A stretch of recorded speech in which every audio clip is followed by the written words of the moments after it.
고단한 일상을 잊고 싶을 때, 또 기쁠 때나 슬플 때나 호주머니 가벼운 우리네 서민들은 소주잔을 부딪혔다. 월급 받으면 한 잔, 생일이면 한 잔, 아버지 돌아가신 제사상에도 한 잔, 산소를 찾아갔을 때도 한 잔 올릴 수 있는 그런 문화적으로 굉장히 친국민적인. 소주업계 1위, 진로의 빨간 뚜껑과 두꺼비는 오랜 세월 희로애락을 함께 해온 친구 같은 존재였다. 진로의 상징 그러면 이제 그 두꺼비잖아요. 옛날에는 이렇게 그 초록이 유난히 짙었던 그런 그 자그마한 병에 그 진로라는 라벨이 붙어 있었는데 거기 정말 두꺼비가 딱 그려 있었어요. 그 두꺼비라는 생물이 우리나라 사람들한테는 복을 가져다 준다는. 2000년대 들어서면서 본격적으로 소주의 변신이 시작됐다. 소주는 어디 물인지 따져야지. 우리가 더 부드러워지자. 주류업체들이 잇따라 과일 소주 시장에 독한 술 이미지가 강했던 소주의 도수를 낮추고 여자 스타들이 합류한 마케팅이 강화됐다. 순한 술을 내놓자 이효리 흔들어 주세요. 그게 굉장히 오랫동안 각인이 돼 있었던 것 같아요. 그리고 아마 그건 광고 효과도 꽤 봤을걸요. 그래서 어느 날부터 사람들이 다 이렇게 소주를 먹기 전에 흔들었잖아요. 그런 게 마케팅 포인트 같아요. 입맛과 취향은 변했지만 한국적 서민 정서인 소주에 대한 애정은 식지 않았다. 소주 한잔 합시다. 대한민국 소주 역사 진로, 두꺼비 소주를 남기다. 한국의 소주 시대를 이끌어온 진로. 그 시작은 1924년 평안남도 용강군 진지동의 진자를 따서 설립한 진천양조상회. 소주를 증류할 때 술방울이 이슬처럼 맺힌다 해서 이슬 로자가 합쳐져 진로라는 브랜드가 탄생한다. 그렇다면 우리는 언제부터 소주를 마시기 시작했을까? 고려 중기까지는 소주라고 하는 술은 없었어요. 다 발효주였었어요. 곡주를 이용한 청주라든지 탁주라든지 나머지는 과식주 같은 것들이 있었겠죠. 그런데 천연으로 발효할 수 있는 것들을 제외해놓고 증류를 해서, 그러니까 소주라는 단어 자체가 세 번을 고아서 증류를 한다는 뜻이거든요. 그 얘기는 그만큼 도수가 올라가요. 굉장히 세지는 겁니다. 증류를 하게 되면. 소주보다 막걸리가 친숙했던 한국인. 한 대접 들이키면 취기가 돌고 포만감까지 덤으로 얻었던 막걸리.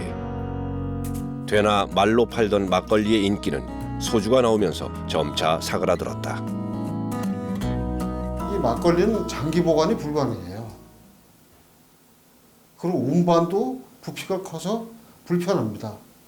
근데 소주는 아주 보관도 1년, 2년 충분히 가능할 뿐만 아니라 운반도 매우 용이하잖아요. 해방 이후 남한에 매우 빠른 속도로 소주가 보편화됐고 그걸로 인해서 국민주가 된 겁니다. 진로의 상징인 두꺼비는 소주의 동의어처럼 사랑받아왔다. 하지만 시작은 두꺼비가 아닌 원숭이였다. 평안도 지방에서 복을 상징하는 동물인 원숭이에서 월남 이후 장수의 상징인 두꺼비로 바뀐 것이 지금까지 이어지고 있다.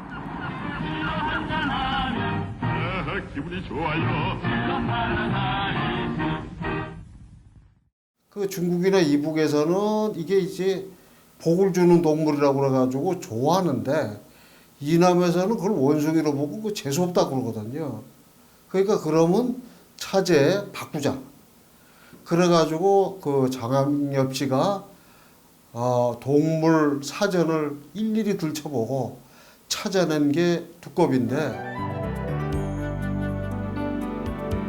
1960년대 두꺼비 진로는 새로운 시대를 맞게 되는데 소주 시장에 일대 변혁을 가져오는 제도가 발표된다. 쌀 생산량이 부족했던 시절 소주 제조에 쌀 사용이 금지되는 순곡주 금지령이 시행된 것이다.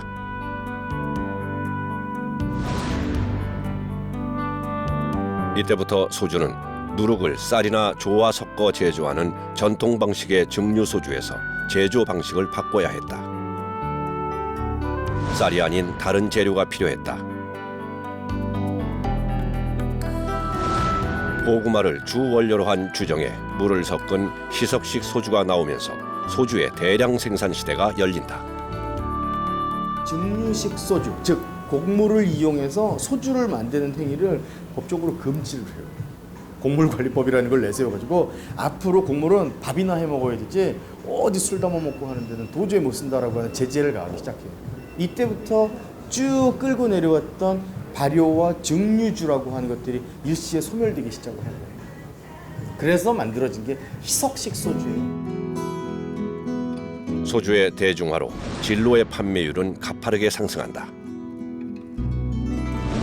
그러나 당시 1인자는 따로 있었다. 1960년대까지 국내 소주 시장은 전남을 기반으로 한 사막 소주의 동무대였다.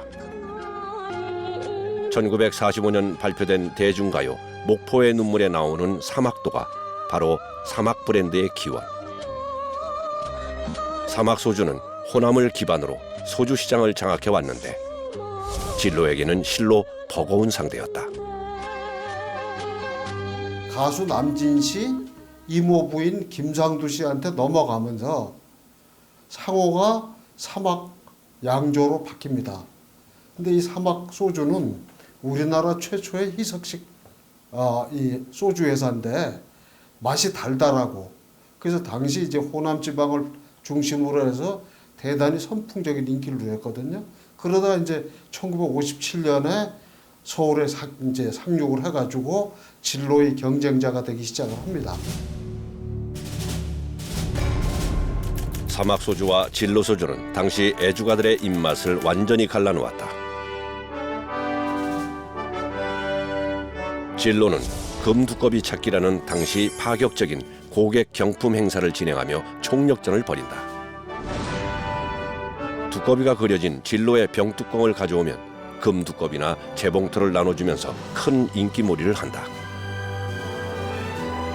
거기에 당시 경쟁사였던 사막이 탈세 사건에 연루돼 폐업하게 되면서 진로는 독주 체제를 굳히며 소주시장 1위로 올라선다. 사막 소주에 메칠 알코올을 탔다라는 이제 투서가 들어가서 실제 조사해 보니까 이게 메칠 알코올로 소주를 이제 빚은 거죠. 그러다 보니까 이제 보사부가 발칵 뒤집어진 데다가 이제 세무조사를 해보니까 납세 필증 위조 관련해 가지고 탈세가 있었다. 이렇게 해가지고 71년에 급격히 이제 된설이 맞아서 사라집니다. 소주를 찾는 사람들이 많아질수록 유통 질서를 혼란시킬 정도로 소주 업체들이 난립했다. 각 지방에 특색 있는 지역주들이 생겨나게 된 것이다. 지방 소주 업체의 육성을 위해 정부는 1976년 자도주 의무 구입 제도를 시행하게 된다. 시도별로 한 개의 업체만 소주 생산. 자도주 보호법 시행 이후 254개에 달하던 소주 제조업체는 11개로 축소되고 지역 소주는 나름 경쟁력을 갖추게 된다. 그 지역별 그 구역주라는 게 있더라고요. 그러니까 뭐 서울 무슨 진로가 뭐 전라도나 경상도는 못 가고 그 동네에서 자체적으로 생산되는 그쪽 라벨의 별도 소주들을 마시는. 그래서 이렇게 그게 무슨 그 상거래상의 신사협정인지 뭔지는 잘 모르겠는데 가끔 지방 가서 이렇게 술 먹어보면 낯설어요. 진로를 먹던 습관이 있어서 그런 여기 진로 없습니까? 그러면 우리 지역엔 진로 안 팝니다. 가끔 그럴 때가 있어요. 수도권에선 독보적이었던 진로. 대표적인 지역 소주로는 강원도의 경월소주와 경북 금복주, 울산 무학소주, 부산 선소주, 그리고 광주 보혜소주가 이름을 날렸다. 1993년 두산에 인수된 경월소주가 그린이란 이름으로 대관령을 넘어 서울로 진격한다. 그린 소주는 단숨에 수도권 점유율 30% 선에 올라서면서 진로를 위협. 유명 지방 소주업체인 금복주와 대선주조, 무학주조 등 3개사가 두산을 견제하며 나서기도 했다.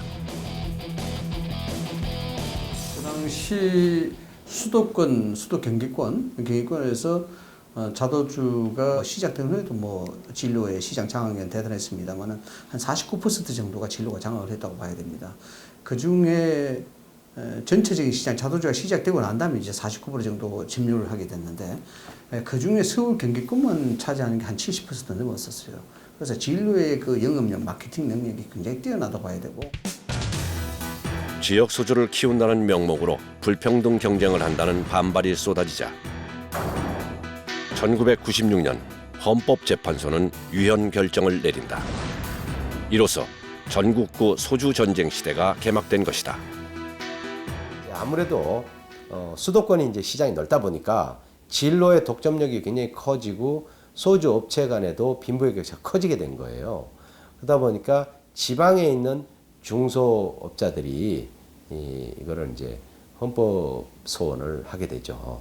그래서 헌법재판소에서 이 자도 의무 규정은 위헌이다. 위기감을 느낀 진로는 지방 진출에 나서고 부산을 첫 목표로 한다. 당시 부산의 대선 주조의 시원 점유율은 90%로 부산에선 시원 소주라는 공식이 있던 때였다. 지역민들이 자기 고장의 술을 애용해야 한다는 심리가 작용. 유독 애향심이 강해 자도주 살리기 운동을 벌일 정도였던 부산.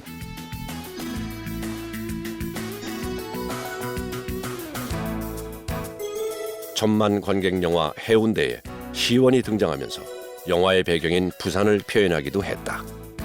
고향이 부산이고 뭐 학교 다닐 때도 부산서 학교에서 다니고 술도 부산에서 이제 처음 배우기 시작했고 우린 당연히 대선 소주를 먹었어요. 딴 소주를 만약에 테이블에 옆에 있는데 딴 소주를 먹고 있는 사람들이 있으면 쓱 이러고 다 쳐다보니까 저 사람 뭐지? 다른 지방에서 왔거나 뭐 당연히 다른 지방에서 왔다고 생각할 거예요. 부산 사람이면 당연히 그 소주를 먹어야 돼요. 맛을 떠나서 그냥 그걸 당연히 먹는 건 줄 알았습니다. 한편 수도권에선 진로와 두산의 패권 싸움이 점점 치열해져만 갔다.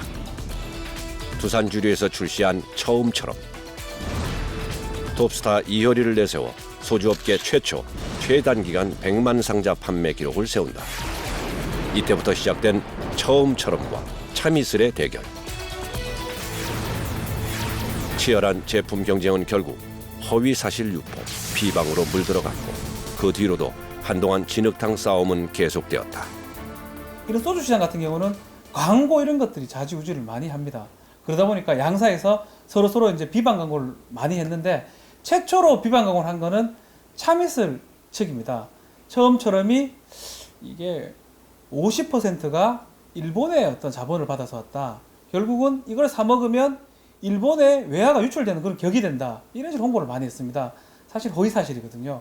그래서 이제 처음처럼 입장에서는 참이슬 측에 뭐 허위 사실 유포 고소도 하고 뭐 공정위에 시정명령 신청도 하고.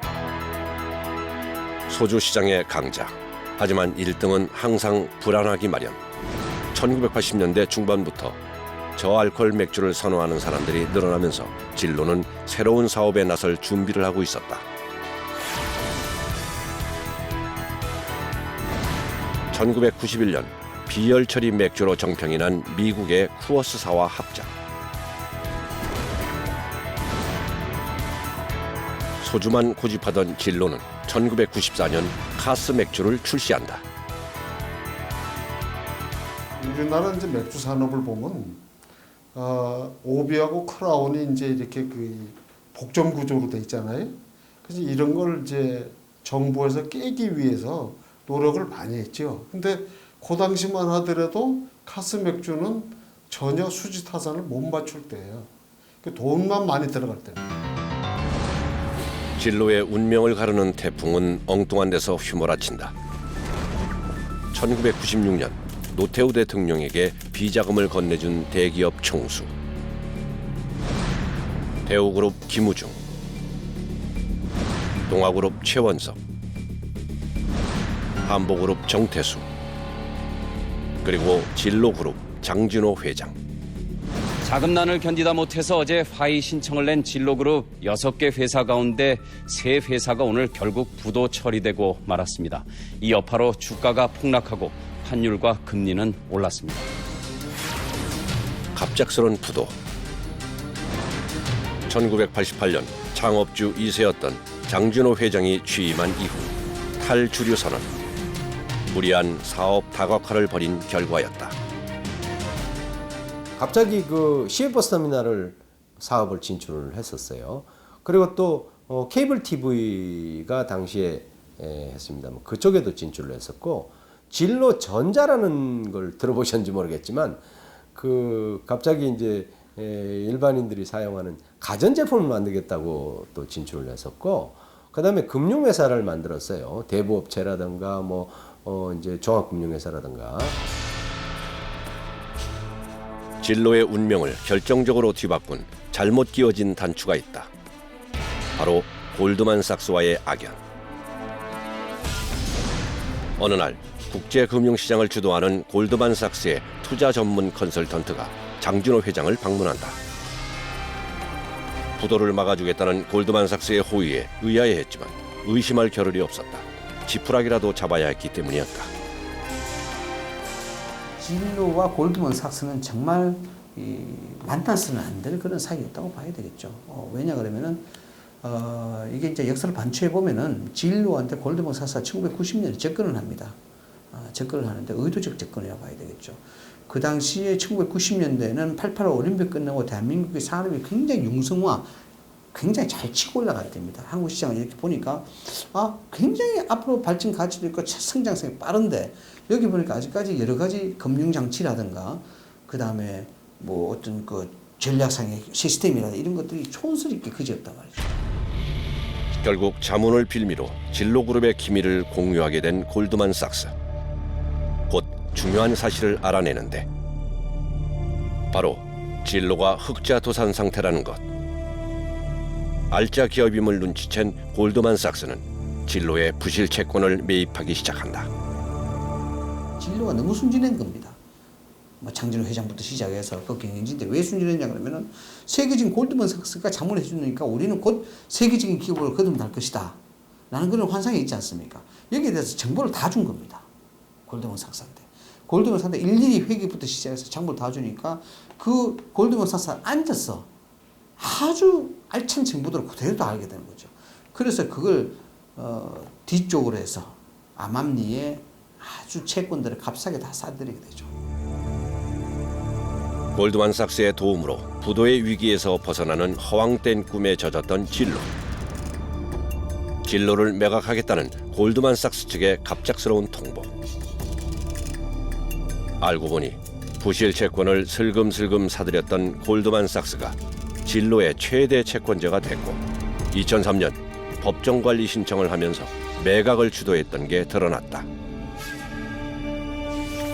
막대한 시세 차익을 노린 외국계 자본의 전형적인 수법이라는 비난이 끊이지 않았지만 결과적으로 골드만삭스의 승리였다.